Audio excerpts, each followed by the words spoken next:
Hello, everybody. Welcome, and thank you very much for joining us in this webinar. My name is Judith Romera, and I work at the Barcelona City Council. We have organized this event to explain the new legal framework that we have in Spain due to the approval at the end of last year of a new law.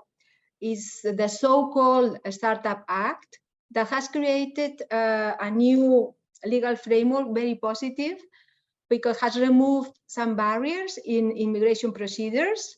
So now it's easy to come to live and work in Spain, and also has introduced interesting tax incentives for foreigners coming to invest, to work, to start up a new venture here. And today we have real good people to explain all these new improvements. First, we will have Cristina Balignani from Barcelona Global that will give some data about the interesting and entrepreneurial ecosystem in Barcelona. Afterwards, Jordi Roca will explain all these new ways to get the visa to come to work and live in all the immigration procedures that now is easier to come to Spain and in Barcelona. And afterwards, Sonia from Quatre Casas will explain the tax incentives. We will go right away to the presentations, and afterwards we will have time for questions and answers. You will have to write down in the writing in Q&A section down in your screen, and we will have time to reply almost all the questions. Okay, so I give the floor to Cristina, please. We start. Thank you very much, Judith, for giving me the opportunity to be here today. So as Judith mentioned, my role today is to give you an overview of the innovation, startup and business ecosystem in Barcelona. Let me share my presentation.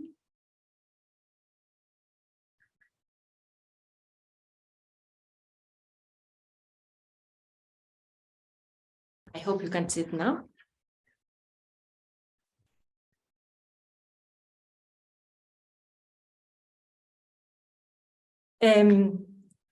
So Barcelona's startup ecosystem is really thriving. And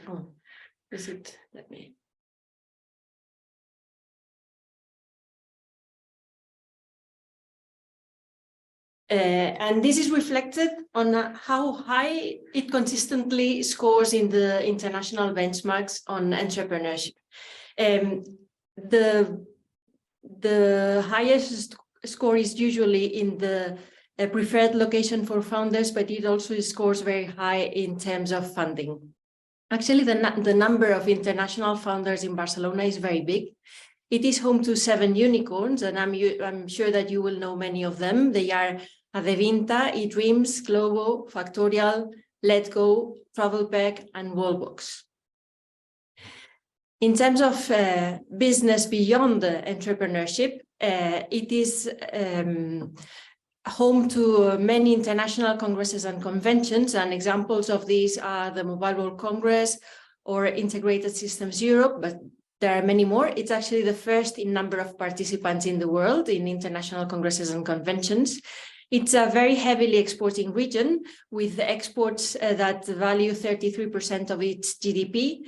And it's also a very heavily industrialized region. And it's actually one of the 4 motors for Europe. The sectors that are very important at the moment and that we believe that will keep being very important in the future are digital tech, life sciences, advanced manufacturing, smart mobility, and gaming. I also wanted to give you an idea of international corporations that have subsidiaries in Barcelona. We have digital hubs of a number of international companies. I've just put some examples here. Cisco, HP, Nestlé, Ocado, PepsiCo, or SAP. They all employ dozens, if not hundreds of people. And the region is especially strong in life sciences. And there are a number of local players that have become international companies, such as Almirall, Esteve, Grifols, or Isdin, and also a number of international companies that have subsidiaries in Barcelona, such as AstraZeneca, Bayer, Boehringer Ingelheim, Novartis, Sanofi, or Roche. Again, they all employ a good number of highly skilled people in Barcelona. Regarding the research ecosystem, the scientific production is well above the percentage of the world's population. So it's very well represented in terms of scientific production, and it has some important scientific infrastructures, such as the ALBA synchrotron or the Barcelona Supercomputing Center. It's also home to Fusion for Energy, which is the European partner or the European part of ITER, the international project that works to research how to produce energy like the sun does, so through fusion. And it's also home to a number of international research centers in genomics, photonics and optics, bioengineering, biomedicine, nanotechnology, etc. There is also a lot of research being done in hospitals, and that contributes to the strength of the region in life sciences. All this happened without the innovations that Sonia and Jordi are going to explain you, which make Barcelona an even better location for talent and for economic activity. And I'm Cristina Balignani. I'm the projects director of Barcelona Global, and we are a private association of over 1,100 members, and we work to make Barcelona an even better place for talent and economic activity. And without further ado, I give the floor to Jordi Roca from GES Documents. Thank you very much, Cristina. Very impressive data that you've shared with us. And it is my pleasure to be here today and to promote the arrival of talent to our city. My name is Jordi Roca. I'm Director of Talent and Mobility at GES Document. We process well over 1,500 work permits per year. Jordi, please enlarge the screen to see well the presentation. Okay, let me try it again.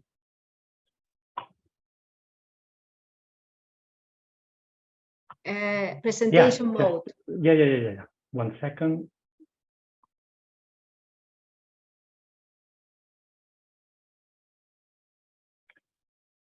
Please let me see if you can see better now. Perfect. Go on. Yeah. Thank you. Yeah, thank you very much. Yeah, I was saying I'm very pleased to describe the recent changes in immigration legislation that we have had in the country in 2022. Obviously, the most famous and the one that we're going to explain more in detail today is the Startups Law, which includes a more practical approach when processing entrepreneurs work visa, which creates the digital nomad visa type of work permit, which is definitely a revolution in the context of our country, because for the first time, work permits are not vinculated to a local sponsor. And also, in comparing with other countries around us, Spain is definitely one step above the rest. And the Startups Law also introduced some modifications on the highly skilled work permit immigration programs that we will review. In addition, on 2022, Spanish government released the Audiovisual Law, which facilitates the arrival of any professional in the industry, because basically what it does is that it erases the necessity, the obligation to process a work permit. And finally, also in October, this is pretty recent as well, the immigration regulation from 2011 were modified in order to facilitate the incorporation of the students, of the foreign students in our country into the labor market, and also the arrival of blue-collar professionals. As indicated in the startups law, there is the creation of the digital nomad visa, the entrepreneurs, and the highly skilled. And we will start with description of what are the digital nomad visa. Again, work permit for international teleworkers. This is the name that it receives. And it is addressed to non-EU nationals willing to work in Spain for companies or clients located outside of the country. This is one of the most important things because the activity must be carried out 100% remotely. The Spanish government has insisted in this concept because they are finding they are receiving some digital nomad visa applications which are incorrect. Some people, some companies are confusing the digital nomad visa with Spanish telework. This is not a visa granted to someone who is most of the time teleworking, but at some point are going to meet some clients. This is not the type of visa addressed to people who is seconded to Spain to carry out a project to a Spanish client. This is the type of work visa that is addressed to people who want to be working from Spain, but to employees and to clients located outside of the country. The digital nomad visa is initially granted from 1 week to up to 3 years. This is another important, and the Spanish government is pointing out this very extensively as well. A person in Spain who is working from the country needs to have a work permit no matter how long, no matter whether it's just 1 week or 1 month or 3 months or 2 years. The work visa is going to be needed, and it will be initially granted for up to 3 years and renewed in periods of 2 years. And finally, a very big benefit in the digital nomad visa program is that the family will obtain residence permits together with the teleworker. And in the case of the spouse or civil partner, he or she will receive an authorization to work in Spain without limitations. But that means he or she will be allowed to be locally hired by a Spanish entity to incorporate, to set up its own business, or even to replicate the digital nomad visa scheme. 3 are the main requirements of this digital nomad visa. The first one is that the digital nomad visa must hold either a university degree or a consistent amount of professional experience, at least of 3 years in the position of the activity that will be carried out in the country. In addition, for the previous 3 months before applying for the digital nomad visa, the digital nomad must have been working for the same employer or for clients located outside of Spain. This needs to be done for at least 3 months. So one employee cannot be hired and start or apply for telework visa in Spain, but there must be some seniority in the company. And this is the third requirement, the company must exist for over 1 year. With this requirement, the law is trying to prevent companies created ex novo just to facilitate the arrival of digital nomad visa. We want to bring talent, and we want to bring talent who is already performing in the past.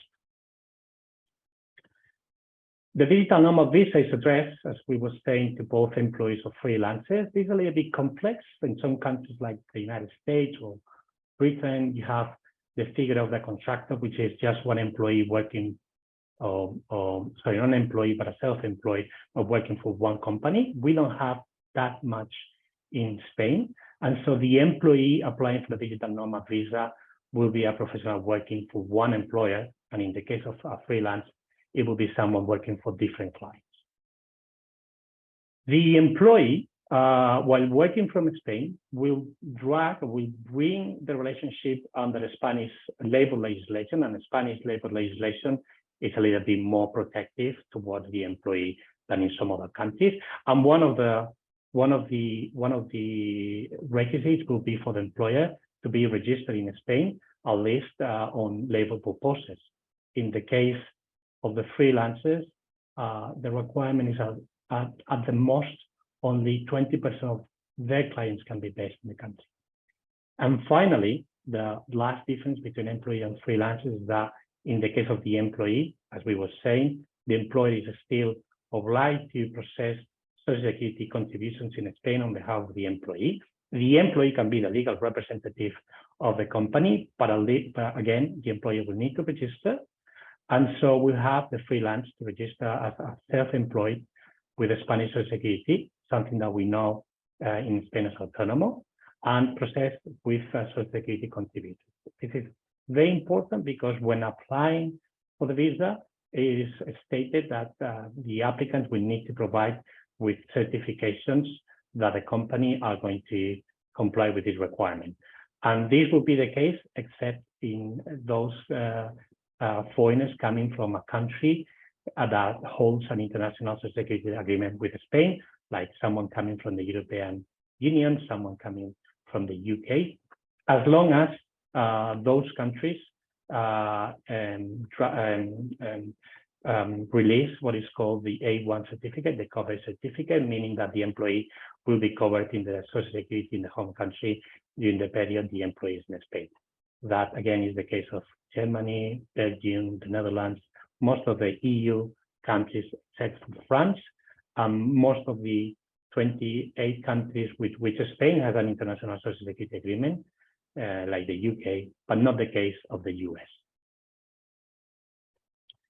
In the case of entrepreneurs, it's a work permit address for a foreigner who wants to establish or incorporate in Spain a business project that is either innovative or of a special interest for the country.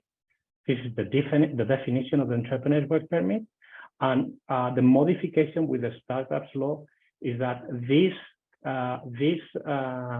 consideration of innovation or special interest will be accredited by ENISA, by the National Agency on Innovation.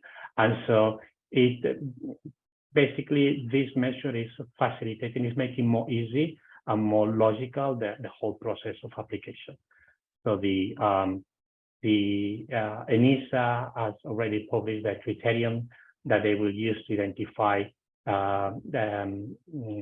either the innovation or the attractiveness of the companies to be considered as emerging entities. On the innovation side, ENISA will review the business model and the product and service.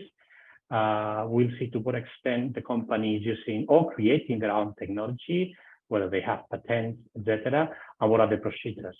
And when it comes down to to proving the interest for the country, they have indicated they want to see, first of all, how unique this business product or service is in our market, how mature the project is, whether it's just an idea or the company is or the entrepreneur is already starting to implement the company, or the company has been working in a different country, whether they will validate whether the entrepreneur has analyzed the competitors and the potential clients in the country.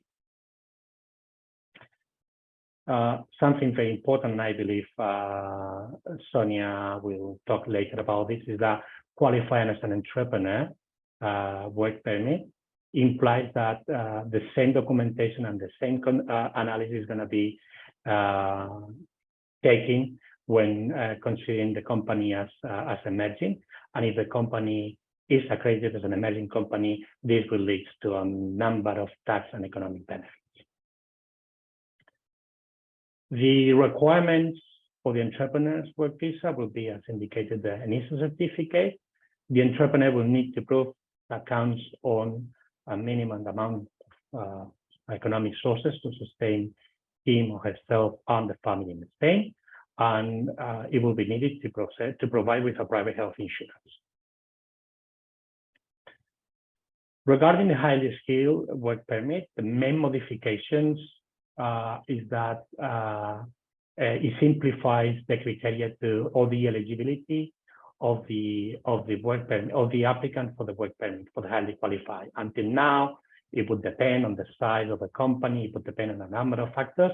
Now it all depends on the professional qualification of the applicant, whether it's a university graduated or postgraduated.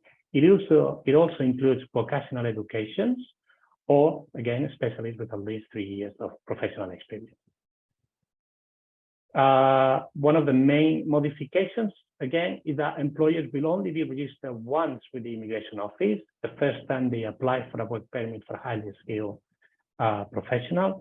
And this registration will be valid for 3 years, meaning that for any new work permit application, there will be no need to provide with new documentation from the company, and so facilitating the work permit application. And it will be also the case of the criminal record. I've been processing work permits in Spain for over 20 years. And if I have to name one complex document to obtain, would be the criminal record from the country or countries where the applicant has resided for the previous 5 years.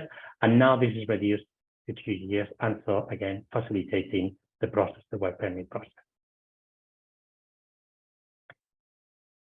The audiovisual laws, as we were saying, the most relevant changes is that it includes not only the artists and those having activity, but also every person is needed to record or to broadcast a production through any mass media channel.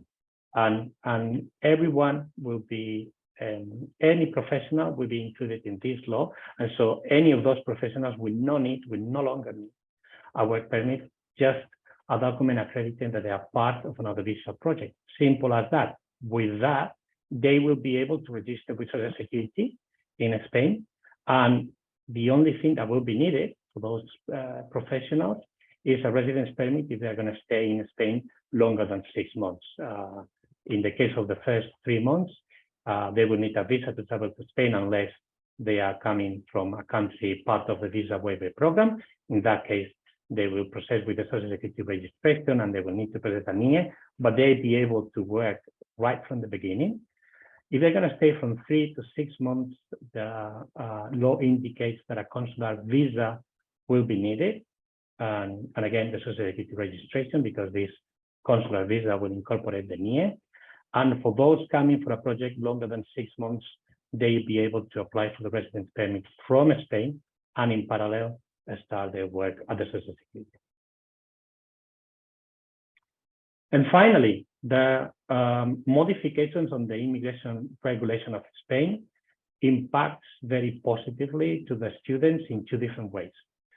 First of all, while they are studying, they can work without having to apply for a work permit for as long as their work is for only a maximum of 30 hours per week. And only, and of course, another requirement is that the school or the educational center must be specifically regulated with the ministry. This is one thing that in the past was really complicated because the students having a job offer would need to apply for a work permit. These work permits sometimes would, the procedure would take longer than 2 or 3 months, and that would have a big impact, jeopardizing the capacity of them to find a job. In this case, they will no longer need a work permit. And also, the second modification is that every student who has finished the course, has completed the course, can apply for a work permit without having to go through what is called the labor market test. Up until now, they would need to wait for 3 years. If they were studying, for example, a master of 2 years, they will not benefit from this possibility. So they will need to stay for 3 years, or if they wanted to obtain a work permit, the employer would need first to publish a job offer at the employment offices, and only in those cases where there were not applicants and employment people applying for the job, only in those cases the students would be able to obtain a work permit. Now this is changed completely. Anyone who has completed a course, even if it's for 1 year, if it's for less than 1 year, this person, with the mere fact of counting on a job offer, will obtain the work permit. I think these are some massive modifications on the immigration legislation introduced over the past year. Again, my name is Jordi Roca, and I'm very happy to respond to any question that might be from the audience. Thank you very much. Sonia, I'm giving you the word. Yeah, thank you so much. Let me share my screen.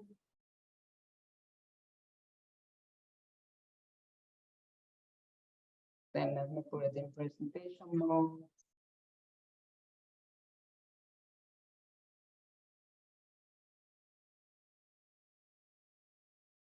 You see a full screen. Hello, can you hear me? And you're hearing, and you're seeing a full screen, huh? Yes, Yes, perfect. yes. Sonia. Okay, beautiful. Thank you, Judith. So, hello everyone. I'm Sonia Velasco. I'm a partner at a firm, a law firm that's called Patrick Casas. I myself work with basically international mobility. So people like many of you that are here are listening to this webinar that are looking to relocate to Spain. And as Christina was saying, the last few years we've seen Barcelona really very active in attracting very interesting companies. The city, I think, is doing very well. So we have all kinds of questions all the time. And one of the questions that we have is in particular the impatriate regime, what is maybe called in the market like Beckham law, some sort of tax benefits that apply to people, to talented people that want to move to Spain to work in Spain. And with regard to that, Barcelona Global and some other institutions, we've been for many years working in the startup law to make it a little bit more attractive. We've been able to introduce some new possibilities to apply the regime that maybe some of them interest you. What is important to understand maybe is that Jordi was talking about immigration issues. So that means living legally in Spain and working legally in Spain, okay? And it might be that you are allowed to a visa, therefore to live legally in Spain, to work legally in Spain, but maybe the impatriate regime does not apply to you. So there are some situations which are connected, and Jordi was talking about some of them, but some situations are not connected at all. So I think it's important for people looking to relocate to Spain to talk to immigration lawyers, tax lawyers, and really putting those two sets of rules together, because don't take for granted that because you qualify for a visa, you qualify for the impatriate regime, okay? The impatriate regime is thought for someone that is sitting, let's say, in Poland, in Warsaw, and is sitting there and is maybe thinking of moving to Barcelona or moving to Spain, but is not yet in Spain. So we are really, if you allow me, it's like when you are a client of a mobile cell company like Orange, that you get a better treatment if you are not yet a client. Once you're a client, you get a very bad, sorry, I don't want to say that, but you get the normal regime. But before you're a client, the company, the mobile cell phone company wants to attract you. So I did the same thing. So the Spanish tax regime that gives you a tax break when moving to Spain wants to attract you once you're still in your home country. If you're already in Spain, you don't qualify for the regime. You're already in Spain, so we don't need to attract you. We don't need to give you a tax break to come to Spain because you're already here. Okay, so that's super important. So my first slide is about the rules of being tax resident in Spain. So some of you, if you've been 183 days in Spain, if you have your center of economic interest in Spain, for example, your main salary, your main way of living is to be paid by a Spanish company, you are probably Spanish tax resident already. If you have not yet applied for the regime does not apply to you. You had to apply for the regime, or you had to move, more than to apply, but you had to move to Spain because some of the reasons that we will see later on. If you are already in Spain, it will not apply to you. So that's the first slide. So what is the tax break that everyone is talking about? If you come to Spain because of business reasons, and we will discuss a little bit what business reasons are, you and your family members, meaning spouse and children, will be able to benefit from a sort of, if you want, a territorial regime. in the sense that Spanish income will be subject to Spanish tax, but foreign income will not be subject to Spanish tax. Spanish income also includes employment income or professional income that you are maybe paid abroad. So that still qualifies as Spanish income subject to tax. And the tax rates are up to 600,000 euros is a 24% tax rate. So it's a fixed rate, it's 24% always, meaning that if maybe the ordinary regime, maybe it's more tax advantage for some of you. If you in the ordinary regime, because it's a progressive tax rate, maybe you are below a 24%. So maybe around, I would say it's maybe 60,000 euro salary, you would be below 24% tax rate. So maybe the ordinary regime is good enough for you. If in salaries that maybe 100,000 euros or above that, then the tax rate, the ordinary tax rates are higher than it's 24%. Yeah, exactly, would be higher than 24% in the ordinary regime, and therefore the impact regime maybe it's of an interest. So therefore, above 600,000 euros, the tax rate goes up to 47%. Below 600,000 euros, the tax rate it's always 24%. When we talk about what we call savings interest, like dividends, interest, capital gains, imagine that, for example, you own a house in Spain, you sell the house, the tax rates are going to be between 19 and 28%. Actually, the same rate, tax rates apply to ordinary residents. But foreign income that it's not linked really to your activity, that's not going to be subject to tax. And that's one of the main tax breaks of the regime. So main requirements to apply for the regime. You have to not be tax resident in Spain in the last 5 years. That's the point I was making before. It used to be 10 years out of Spain. Right now it's 5 years. And you need to move to Spain for some particular business reason that we will discuss in the next slide. And also something that is very, very important that people miss out is that when you come to Spain, you really need to work for that business that brings you to Spain.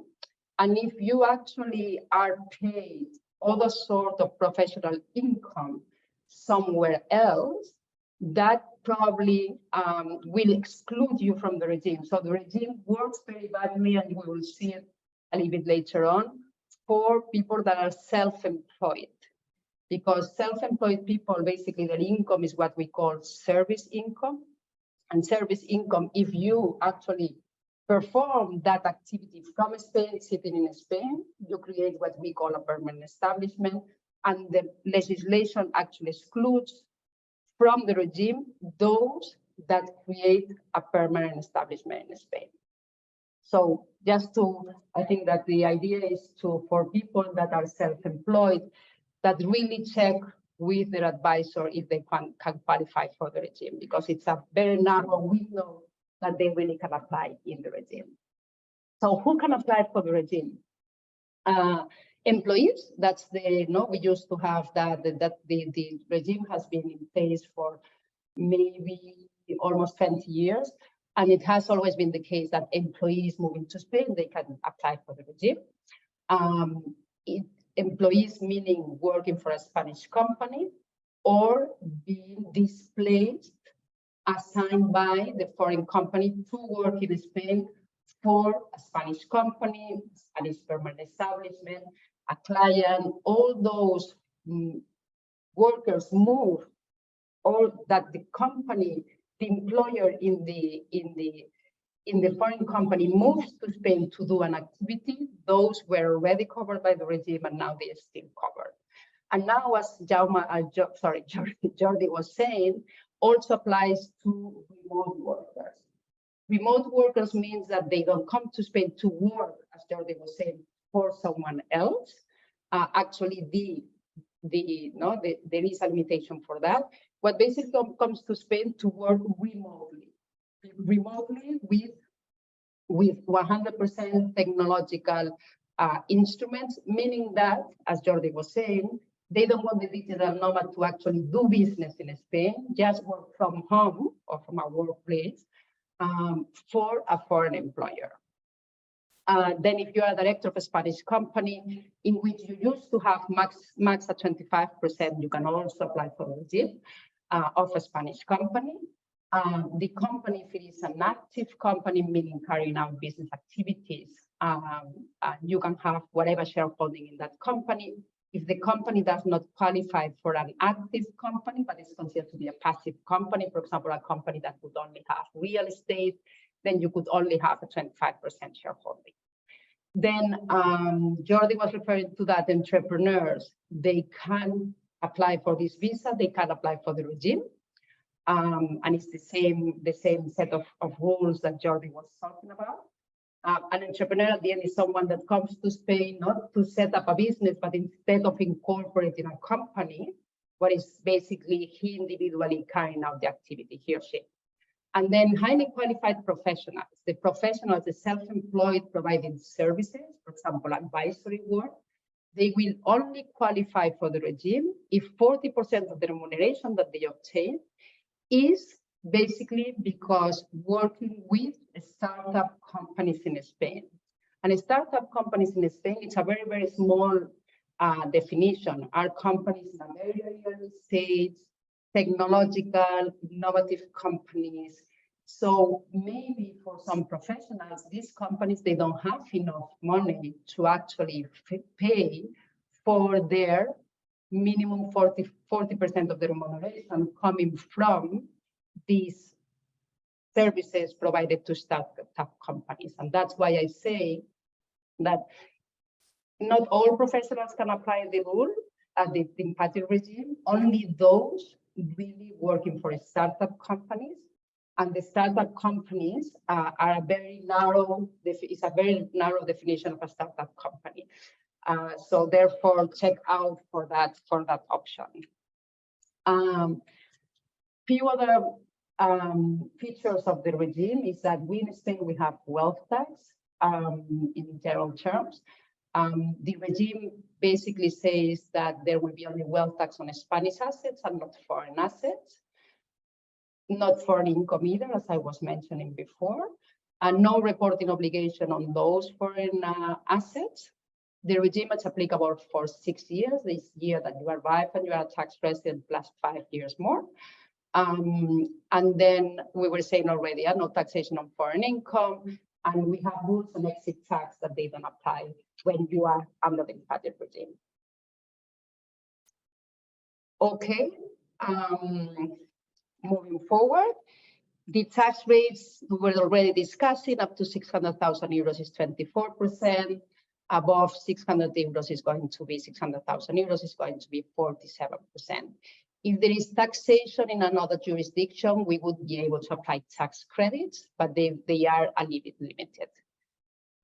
Savings income, what we call interest, dividends, and capital gains obtained in Spain, the rates are from 19 to 28%.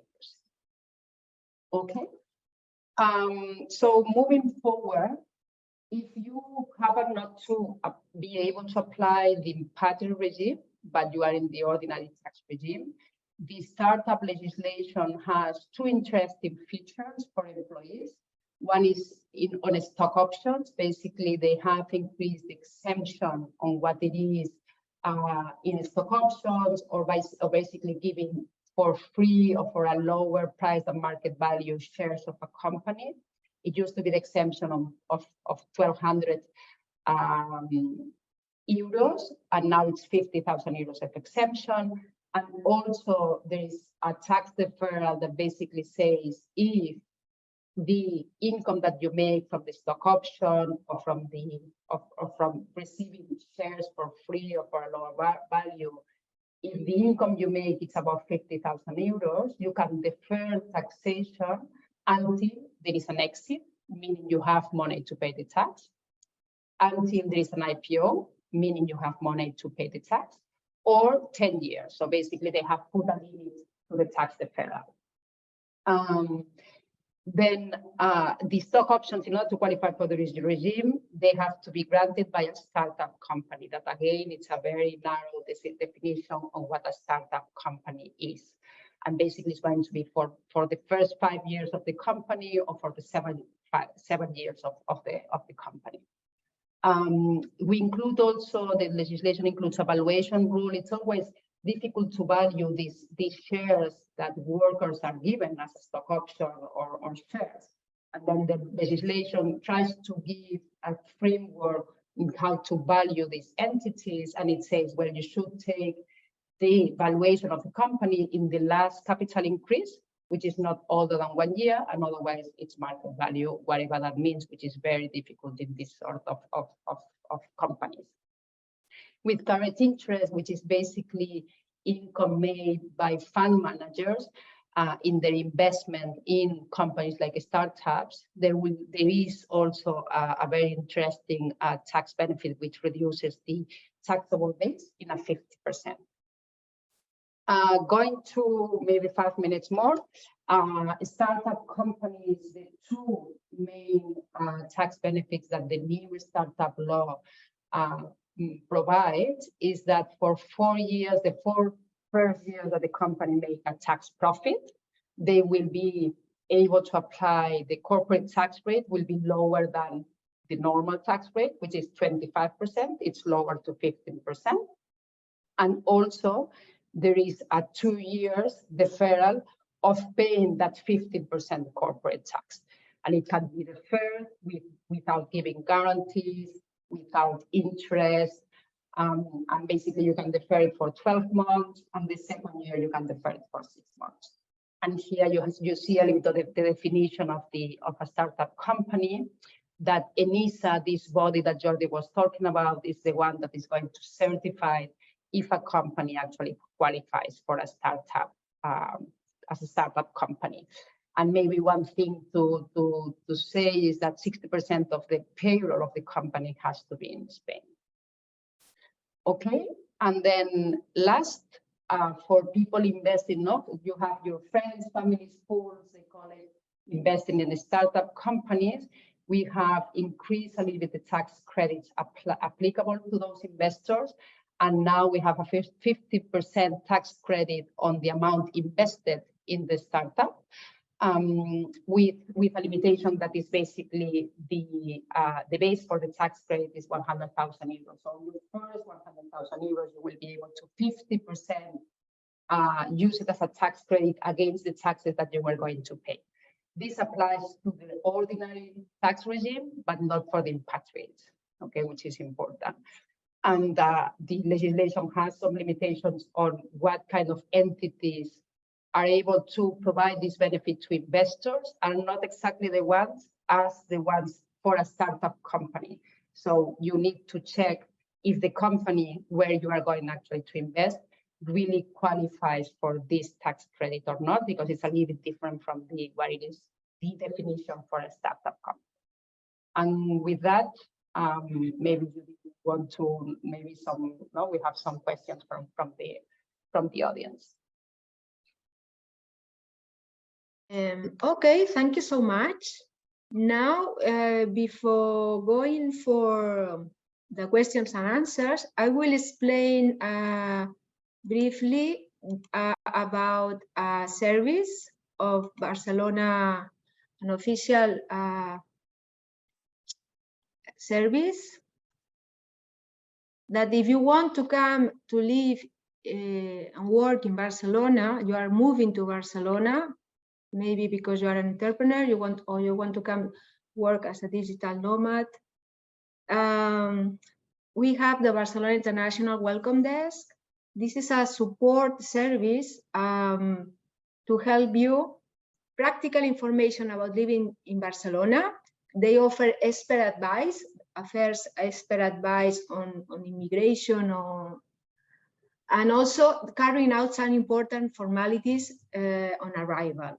Okay, you can ask for an appointment, and it can be done face-to-face, as you see in the pictures. The staff will give you practical information. They will assist you in your personal landing in the city. but you can do it face-to-face or by video call. So you only need to go to Barcelona.cat/welcome desk and ask for an appointment, and they will contact you to have this support service. This is a welcoming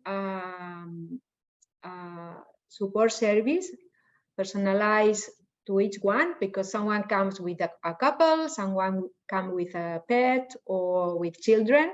So there are a lot of questions, not only to work or to invest, but also to bring your family and to find the best school for you. And as I said, this is a service from the Barcelona City Council, but we have great partners like Barcelona Global, the government of Spain, Acció from the government of Catalonia, Mobile World Capital, and a business association, 22@ Network Barcelona. This is a free service, and I encourage to ask for support if you are coming to live and work in your city. Well, I just wanted to explain this service, but now we are going to open the question and answer. We already have a few of them you are writing. We are going to start a bit with order, and let me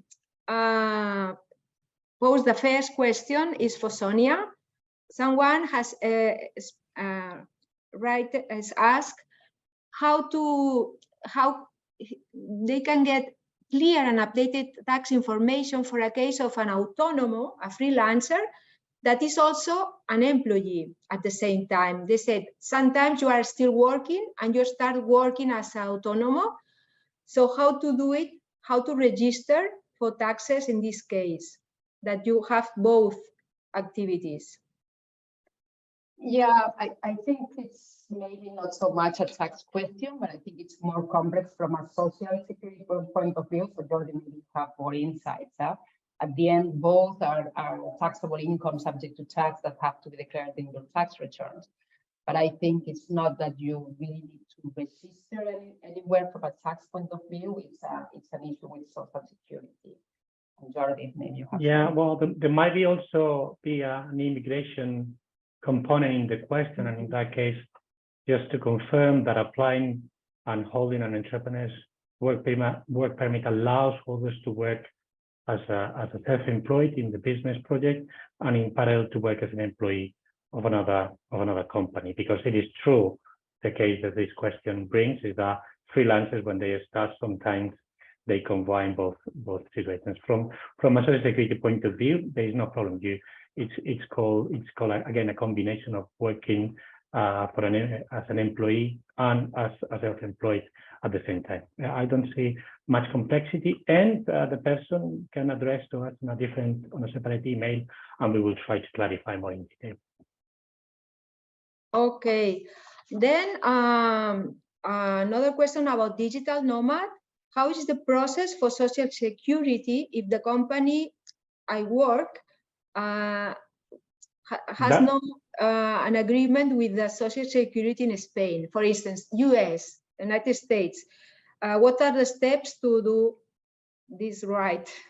Yeah. Let me clarify that United States do have Social Security international agreement with Spain. It's just that the Social Security, the U.S. Social Security Administration, do not recognize the teleworking as a way of maintaining Social Security in the United States. And in those cases, the process is not very complex.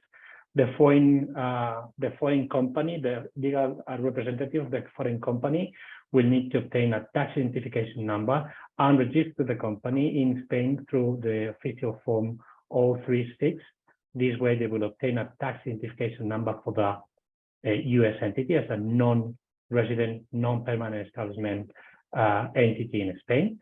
With that tax identification number, they will be able to obtain what is called a digital certificate, a corporate digital certificate, which is a tool to have electronic communications with the administration. And as soon as they receive it, they will be able to obtain a Social Security employer code. And this can be done in a matter of 2 to 3 weeks. It's not very complex, but it will be needed for the foreign entity to appoint someone in Spain to act on their behalf and apply and submit the 036 form. Okay, thanks, Jordi. Just a question, because there has been some comments about that. The webinar is being recorded, and after you will receive the link with the video, so you can review and check it again. And also we will send the presentations, all the presentation that has been used in this webinar, okay? So this is something that you will receive by email. Well, next question is also for Jordi about how to change from a visa to study for a work visa. It looks like a student says, companies sometimes they don't want to wait for 2-3 months for all the procedures to be done.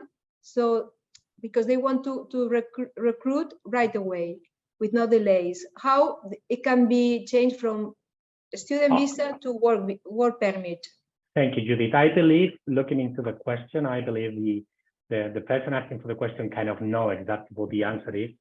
The student will need a job offer, and this job offer, depending on the things like the position or the salary, will lead to either a highly qualified work permit, which is a work permit that is granted in a matter of 3 weeks, or through the standard work permit. And it is true that up until now, standard work permits in places like Madrid or Barcelona would take longer than those 1 month.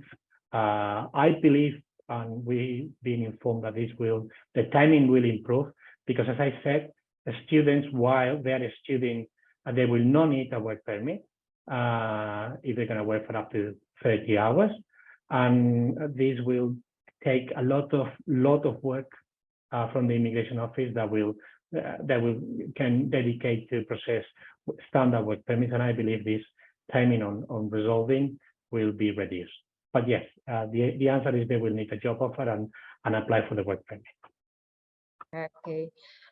Well, there's another question about visa. Someone is asking for a friend, and the question is, can she apply for a startup visa while she's in the process of recurso? I don't know what does it mean, recurso. I guess, Jordi, you know. Yeah. The answer is not that simple. We will need to see what is the status of the friend.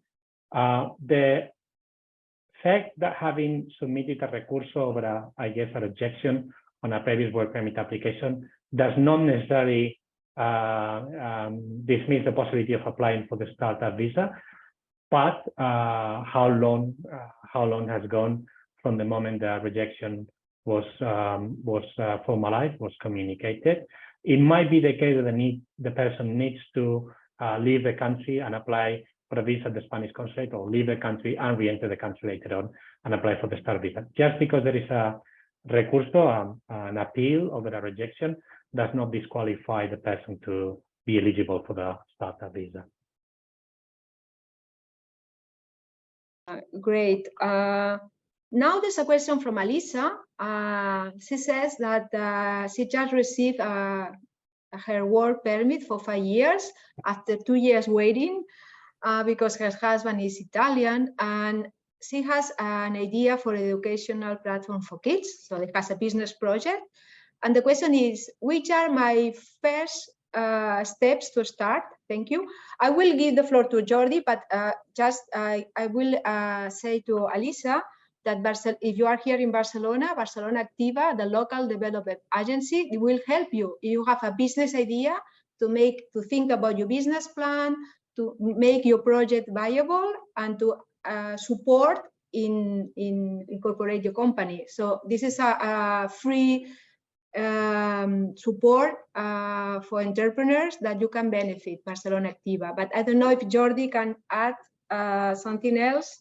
Yeah, I would like to add that Alisa had the right to work right from the very first minute she was in Spain with her Italian husband. What she has obtained after 2 years, and I'm very sorry about that, is the documentation accrediting her as a spouse of a EU national residing in Spain. But the right to work comes from the fact that she's married and living with an Italian national in Barcelona, and that brings by itself the right to work. So we can talk privately, and I will explain here. Regarding the 3 steps, my first call is the one that you indicated. Go to to international welcome decks from Barcelona, because they're going to help her address, particularly with, and it will be very interesting to obtain this ENISA accreditation, which is going to financially and in terms of taxes facilitate the implementation of the project. Great. Now there's a question Harry has, I think it's for Sonia, about the tax-free amount of savings. There is a tax-free amount of savings, right? What do you mean by with savings? I don't know if you understand the question, Sonia. Yeah, no, I do. So I was referring, so we have two types of income. We call regular income, which is basically real estate income, and employment professional income. And then we have another box, what we call savings income, and it's interest, dividends, and capital gains. No exception. There is a tax rate applicable to this sort of income, which goes from 19% to 28%. If you are under the impacted regime and that income, those interest, dividend, capital gains made from a portfolio, for example, it's obtained abroad and not in a Spanish portfolio, but a foreign, imagine we have a bank account in the UK, that sort of income is not going to be subject to tax under the impacted regime. It would be subject to tax if you would be in the ordinary tax regime. Great, great. Another question, the following is for you also, Sonia. The question, it goes, under the impacted regime, do the taxpayers have to include the 4151 real estate inputted, I mean, income on their current housing? That's a little bit of a funny situation. So under the impacted regime, you are a non-resident in Spain. So therefore, the house that you have in Spain is not really your vivienda habitual, technically speaking, because you are a non-resident. So the tax authorities have said, I don't completely agree with that, but they have said that yes, you have to impute income from your house where you live in Spain. You will have, even if it's really the place where you live, your dwelling, you still have to impute that income in your Spanish income. So yeah. Okay, another question, Antonio asked about the tax regimes to stock options is applicable to founders of startups and corporate bodies without any restrictions? Absolutely, yeah. So this 50,000 exemption of the tax deferral of the income applies even if you're a founder. Yeah. Great. And how about another question is about, does the wealth tax apply to people on nomad visas? I don't, the question is not very well written. Yeah, if you are a tax resident in Spain, okay, then you are subject to two taxes, income tax basically and wealth tax. Even if you are in a nomad visa or another visa, it doesn't really matter. If apart of having this nomad visa, you qualify for the impacted regime, then if you qualify for the regime, basically you would pay wealth tax on Spanish assets, but you will not pay wealth tax on foreign assets. So then the question is, do you qualify for the regime? And with nomad visas, it's important that we didn't say before, the nomad visa, Jordi was telling us that two sets of people can apply it, employees and self-employed. Under the impacted regime, only nomad visas or digital nomads, maybe better said, that are employees can apply for the impacted regime. Okay, so if you're an employee and you have applied for the impacted regime, probably you will not be subject to wealth tax on foreign assets. Well, the following questions you just already have answered. It was, hello, please clarify and confirm if digital nomad visa under a professional service relationship could fall under the benefits of the Beckham law. Yeah, you already answered this question. Okay, the following, Thomas, if someone would like to take advantage of the startup law, can they form an as I and hire locals. I don't know, as I don't know how that's in SL, I would say, no? A sociedad limitada, I would say. SL, okay, sorry. So if someone would like to take advantage of the startup law, can they form a limited liability company and hire locals, or does this violate the permanent establishment rule? Should that person not establish a permanent establishment in Spain? And if the permanent establishment is okay, does it have to be an innovative business? It really are two separate things. One thing is to incorporate an SL and to qualify for the startup company, a startup law, sorry. Another thing is that, for example, if you are a remote worker working from Spain, the foreign company in Spain has actually a permanent establishment. It has a sort of branch in Spain. And then if that's a branch in Spain, it may or may not qualify for, again, the tax incentives in the startup law.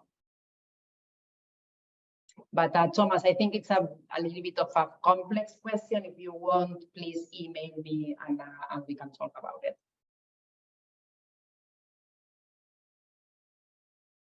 Sorry, the following question is about also people working and to become autonomous.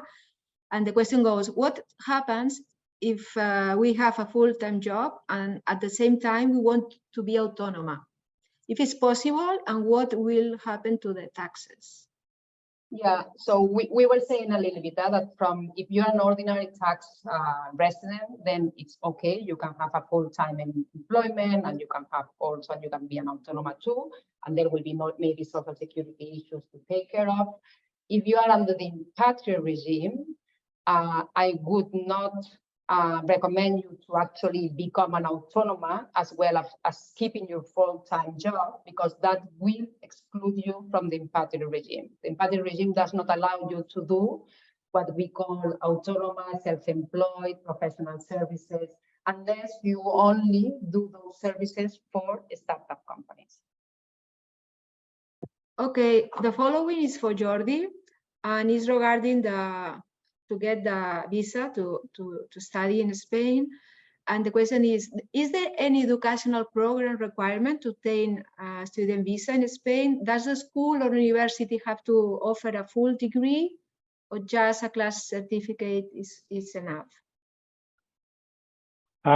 Well, the question or the answer is very simple. It doesn't need to be a university full degree, even a language course for over 6 months and more than 20 hours per week would be sufficient to make a student eligible for a student visa.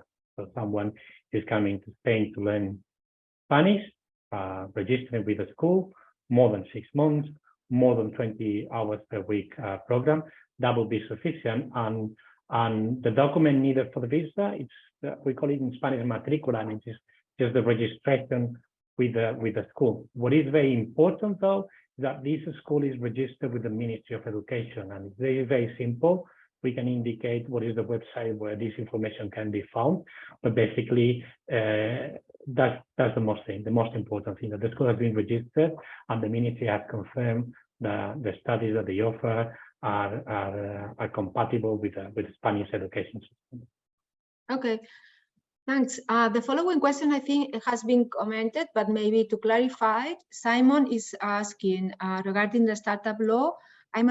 He's already an autonomo based in Barcelona, working for the last 3 years. Can I move to a limited SL and take advantage of any benefits, tax benefits with this law?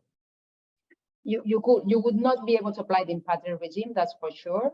That depends on the type of activity that you do. Maybe you would qualify for the startup corporate tax, which is a little bit lower, maybe for the tax deferral, maybe for the stock options benefits, but clearly at the individual level, you are late enough to apply the impatriate regime.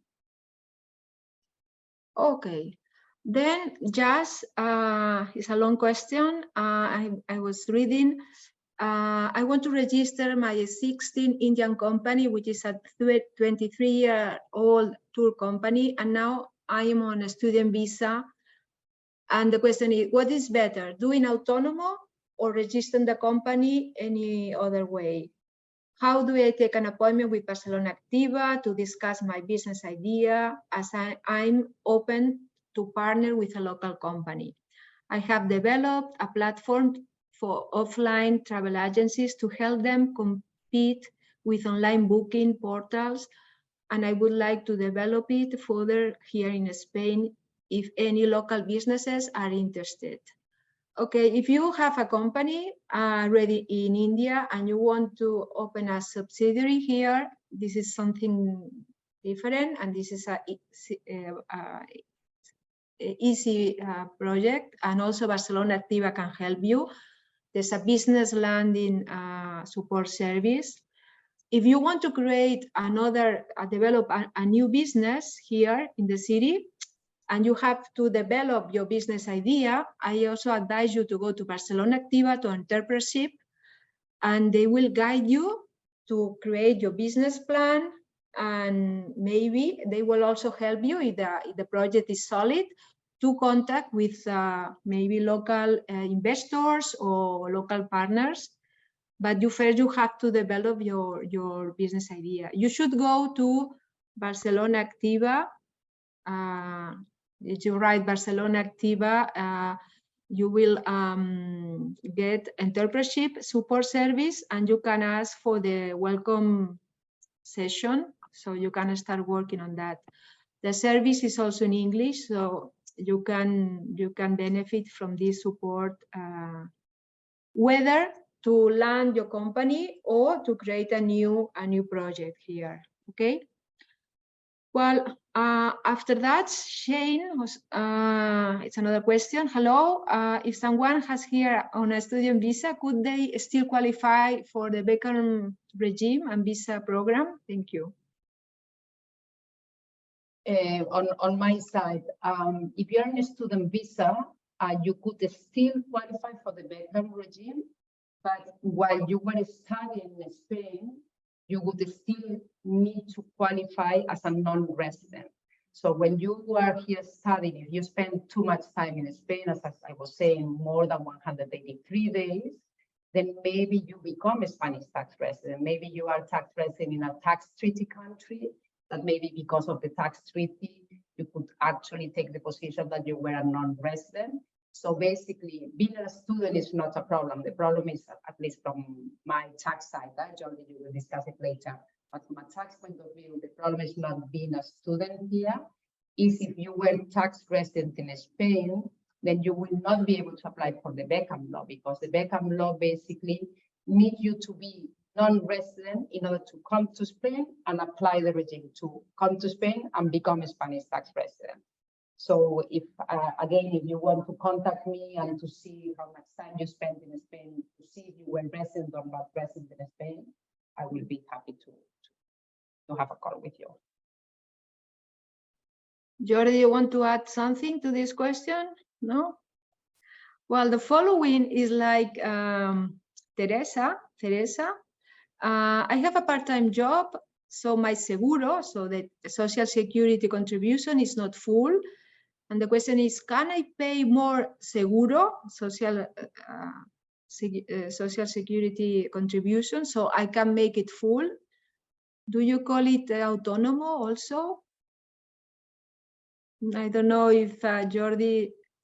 Well, this is not an immigration question. It's not immigration, it's more labor. But yes, you can complement your social security contributions and agree with a special agreement with the social security. That's what it's called. Again, I can only suggest this Teresa to send us an email, and we will try to explain how this is processed. Well, we are almost finishing. There are two other more questions. The one is also a student that she's currently a student with the right to work 30 hours per week. And the question is, can I maintain the work while the modification of work and residence permit is still on process, not solved? Yeah, this is a very good question, and the answer is yes. When you modify from one status to the other, the rights that you had previously are maintained up until the new application is resolved. And that implies that as a student, you could work for up to 30 hours per week without needing a work permit. When you modify from student to any other status, then you can keep working. Well, another is they didn't understand the concept of impatriate. Sorry, I was not sure if I understood the word. He was writing not really. Yeah. Impatriate regime. What does it mean? Maybe you can give a brief clarification on the concept. Yeah. When I talk about impatriate regime, I'm talking about the Beckham law, which is basically the regime that we've been talking about that gives a tax break to people moving to Spain to work, right?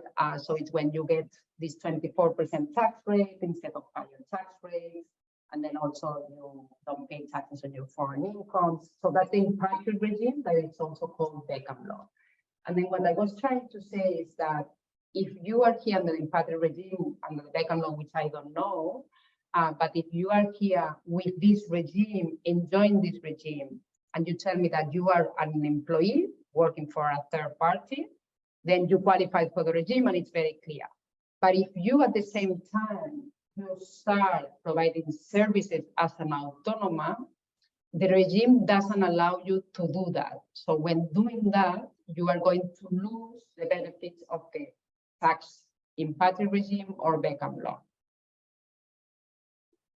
Well, almost there's a question about someone that reached Barcelona Activa and they had some problems to go forward. Hopefully, normally it works quite well, the support for entrepreneurs. I encourage to insist because normally it works quite well. And the last question, because we are running out of time, is someone is not is in Spain and is not in legal situation, and the question is, can I start to take language class to apply for student visa? I think this is well, Jordi, you can reply to this. Well, first of all, I would never say legally. It can be regularly from an administration point of view, but never illegal. Not everything is illegal. The answer, I'm afraid, is not positive because you can apply for a student visa from Spain if, when you apply for the visa, first you are on a regular status, you are during the period of 90 days, and at least 1 month before your stay visa or stay status ends. In this case, someone is already over that 90 days period of time. Victor would need to return to the home country and apply for a student visa through the Spanish consulate. Okay, so thank you so much. I think we have gone through all the main assets that makes Barcelona a great place to start up, to invest, to work. All the improvements in visa procedures to come to live and work here in Barcelona, and also all the tax incentives with the new law. Thank you so much for taking part in this webinar. As I said at the beginning, we will send you the presentations and we will send you the link to the video. Thank you so much for attending this webinar, and I hope all your projects go well in the near future. Thank you so much. Thank you so much. Thank you.